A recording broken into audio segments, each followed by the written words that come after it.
Start. अस्सलाम वालेकुम तमाम यूट्यूब चैनल वाले मेरे बहुत ही प्यारे प्यारे दोस्तों मेरी तरफों अस्सलाम वालेकुम। अज ये साडा प्यारा गाँव सलो की चट्ठा तुहानू नवी वीडियो असी यूट्यूब के उत्ते चाड़ के वहा लगे हाँ। पिंड का कोना कोना ते पिंड की गली गली तुहानू दिखावांगे। इस टाइम असी अपने पिंड के बन के उत्ते पुल के कोल बेले वाली साइड में मूँह करके खलोते हैं। अगर चेक करो आ नहर का व्यू है। साढ़े पिंड चंद ऐसे गाँव ने जिथे नहर गुजरती है। आ साडा पिंड दे विचों एक नहर गुजरती है। परली साइड ते दरिया ही दरिया है। असी हुण तुहानू पिंड दे बाबा जी मुहम्मद सैफ अली साहब नाल मुलाकात करान लगे हाँ। बाबा जी मुहम्मद सैफ अली जिहड़े साईं बशीर साहब दे बहुत ही मनन वाले मलंग ने। बाबा जी जरा तशरीफ लियाओ। अस्सलाम वालेकुम बाबा जी, जरा अपना सलाम पेश करो सब नूं। साईं बशीर दे मनन वाले हो तुसीं, उन्हां दे दरबार ते हाज़री हर साल दे साल देंदे हो।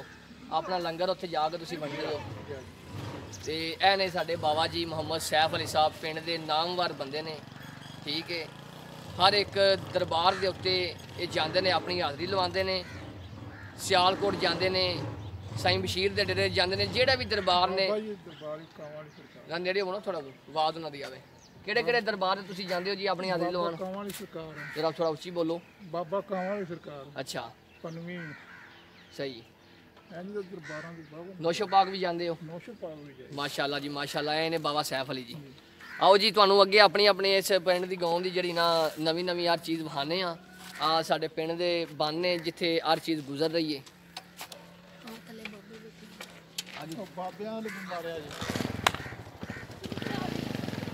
सलाम वालेकुम, की हाल है? ठीक ठाक हो? ये पिंड के बुजुर्ग बैठे ने अपने डेरे के उत्ते हुक्का पा के कुर्सियां डाह के। और सारी खैर करिए थे करम है अल्लाह। हाँ जी बिल्कुल सब खरीया थे।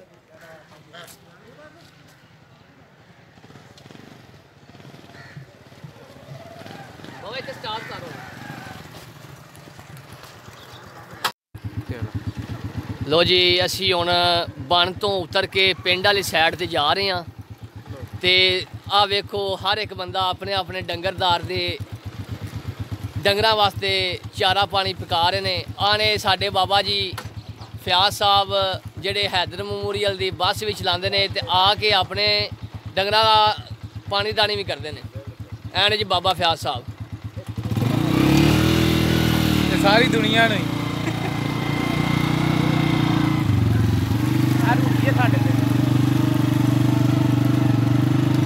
जी बाबा मासूम शाह सरकार का दरबार जिथे हर साल साल मेला लगता है। दुनिया आके लंगर खाती है।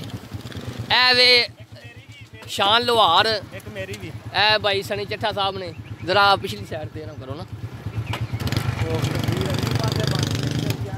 ऐ वे शान उर्फ शानू लोहार जी का नाम है। तो जनाब ये चेक कर रहा है गोहे की रेहड़ी जी ना सट रहा है। तो ये भी बड़ा बहुत ही मोहसर आदमी है, बहुत ही अच्छा इंसान है। ठीक है, अल्लाह का आसरा मेरा भाई माशाअल्लाह सुभान अल्लाह।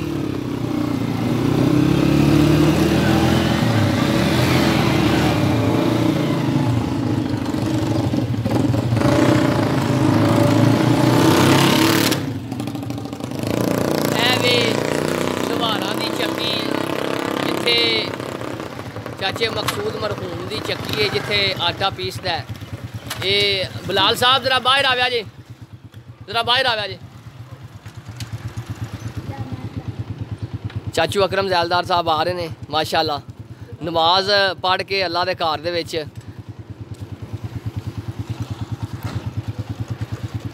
बिलाल साहब जरा बाहर आवो ना। ऐने जी बिलाल लोहार साहब ये इस टाइम अपनी इस दुकान के उत्ते अपने वालद साहब की थां ते ड्यूटी दे रहे हैं। अच्छा, तो ये ने जी बिलाल लोहार साहब।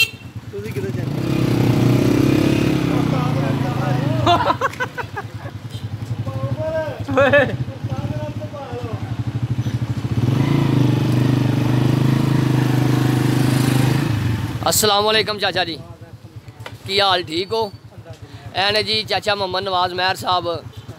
ठीक है, मोटर कार सही करते हैं। नलकियां दे बोर शोर भी कर लेंदे ने।